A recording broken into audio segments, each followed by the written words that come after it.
centered.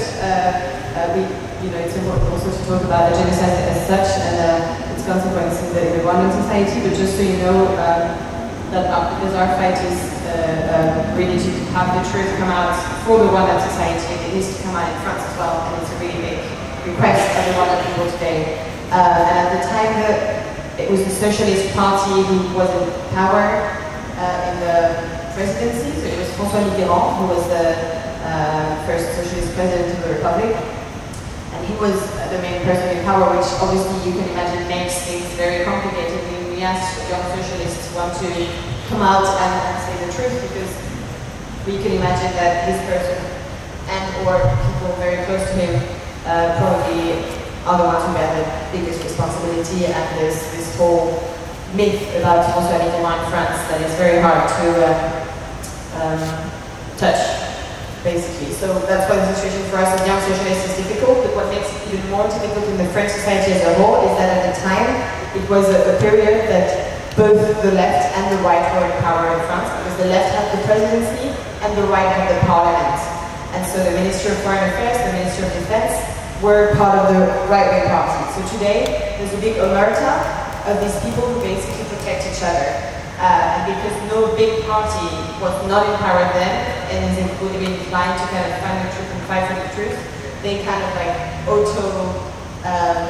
feed each other's denial. And it's very strong. It's very strong resistance to the truth. Also coming from a few very important members of the army who at the time had important responsibility in the military operations that France were involved in Rwanda between 1990 and 1994, and then also at the end of the genocide and the so-called humanitarian operations, which actually was more of a military operation.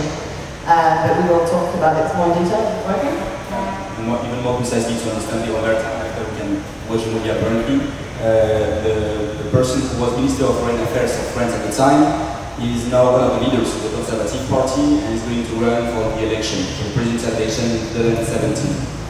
And the man who was the chief of staff of the French presidency is still somebody who's got some influence in the left, and for example he's going to be invited at the summer universities of the Socialist Party in France. Although I think, and other things, that he could be invited to answer judges at some point for collaboration or complicity of crimes of genocide or crimes against humanity.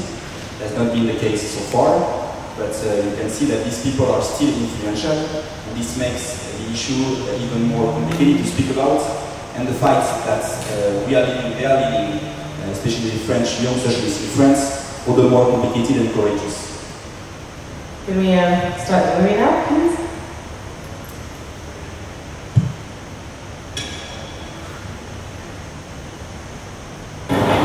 Notre initiative